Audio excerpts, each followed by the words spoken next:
Baik, baik.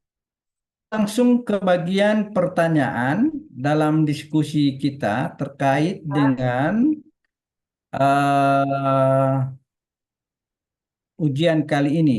Oke, untuk pertanyaan kepada Saudari Iin, kita ingin tanyakan terkait ini.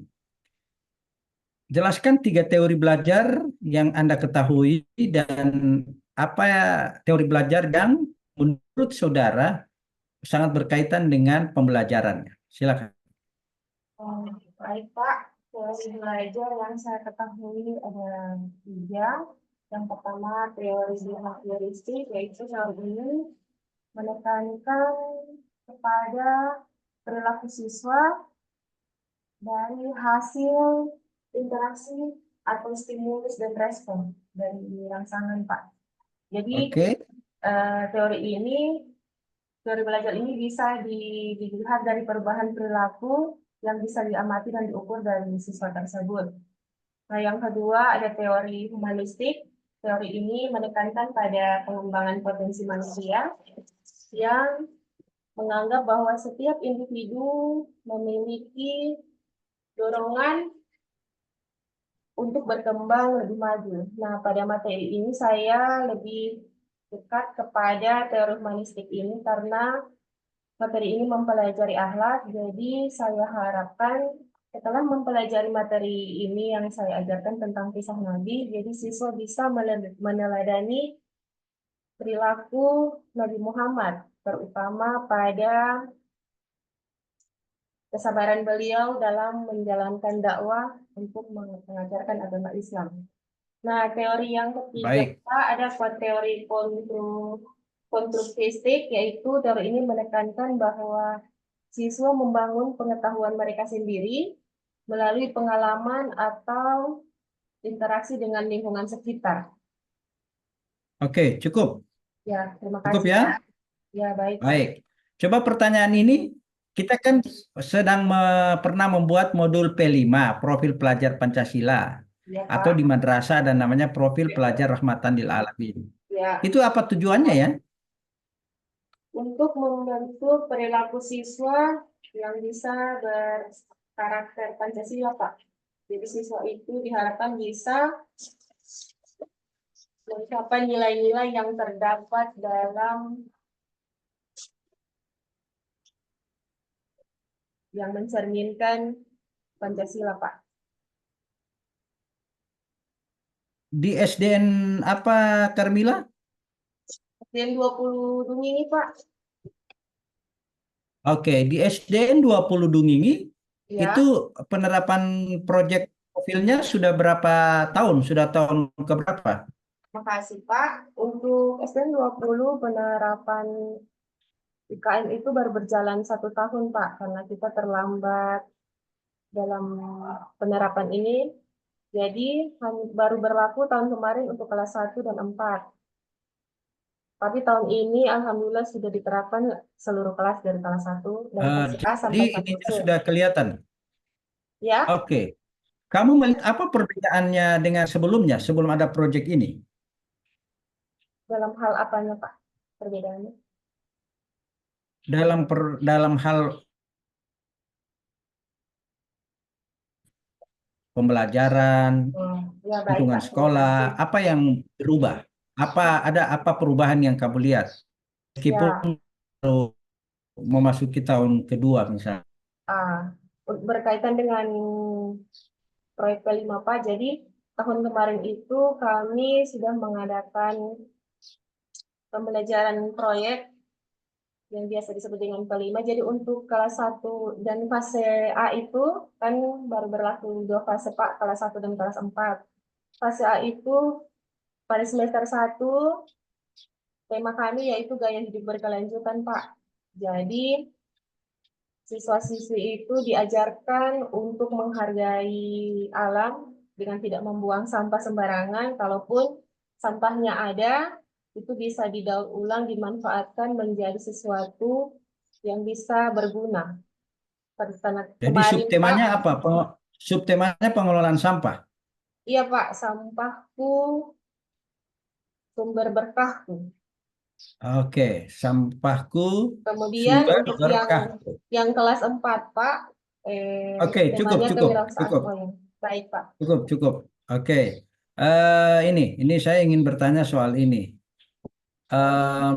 Ini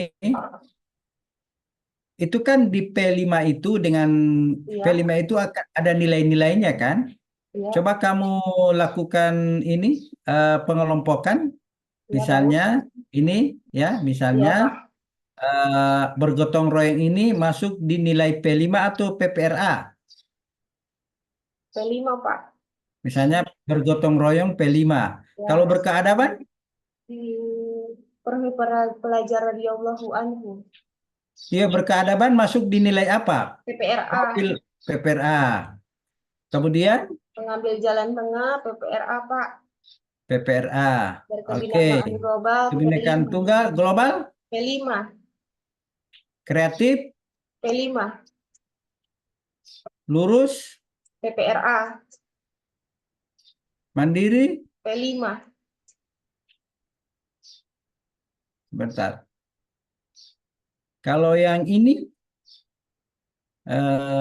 kita lihat. Oke, bentar. Oke, silakan checklist. Kira-kira mana tema yang sesuai dengan P5 PPRA? Apakah semua tema ini sesuai? Coba lakukan checklist. Yang saya pelajari, Pak, baru yang poin 6 gaya hidup berkelanjutan itu P5. Yang Kemudian lain, tarifan lokal juga P5, Pak. kamu cukup menjawab ya atau tidak. Nomor satu ya. Nomor satu,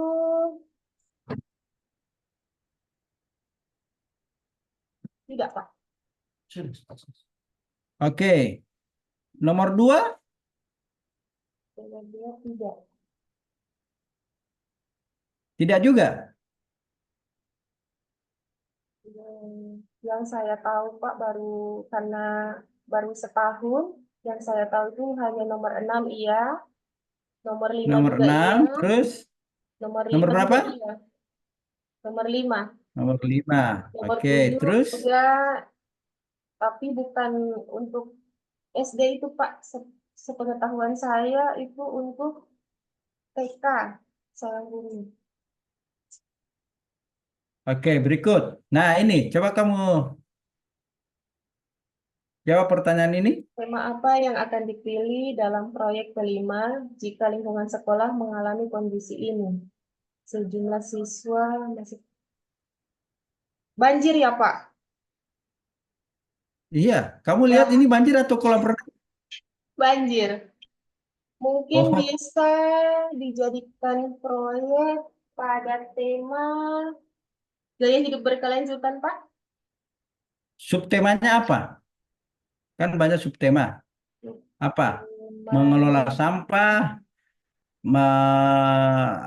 hidroponik, bisa atau bisa mengelola sampah, Pak. Karena selain itu? karena biasanya setelah banjir itu banyak sampah yang biasa Oke, dibawa cukup. oleh air. Baik, baik. Iya, Pak. Berikut kita ke bagian ini. Pentingkah PTK itu bagi guru? Bismillah, insya Allah penting, Pak. Kenapa? Untuk meneliti sejauh mana metode atau strategi yang kita ajarkan berhasil diterapkan pada siswa atau tidak, Pak. Apakah hanya sekedar melihat metodenya, efektivitas metode? Tujuan dari penelitian juga, Pak, bisa dijadikan alasan lain untuk mengatakan bahwa PTK itu penting bagi guru.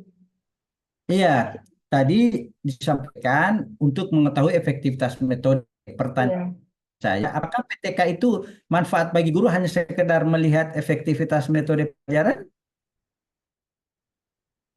Ya, selain manfaat untuk guru, ada juga manfaat yang lain, Pak. Untuk sekolah, Apa? untuk siswa, ya, untuk Iya, apa-apa real yang diterima oleh siswa? Kalau guru ada melakukan PTK, siswa bisa belajar metode atau strategi baru yang lebih mereka sukai, Pak. Atau bisa, Baik. Saya kira demikian sesi kita untuk ujian komprehensif kali ini. Semoga ada manfaatnya. Terima kasih. baik, Dan Pak, mari kita dengan dengan manfaatnya. mengucapkan hamdalah dan doa oleh Alhamdulillah. peserta. Silakan In baca doa penutup. Oke, terima kasih, Pak. Alhamdulillah hari ini saya sudah menyelesaikan ujian saya. Terima kasih atas saran dari bimbingan dan arahan Bapak. Untuk ujian hari ini saya akan tutup dengan membacakan doa kafaratul majelis. Auzubillahiminasyaitonirrajim. Bismillahirrahmanirrahim.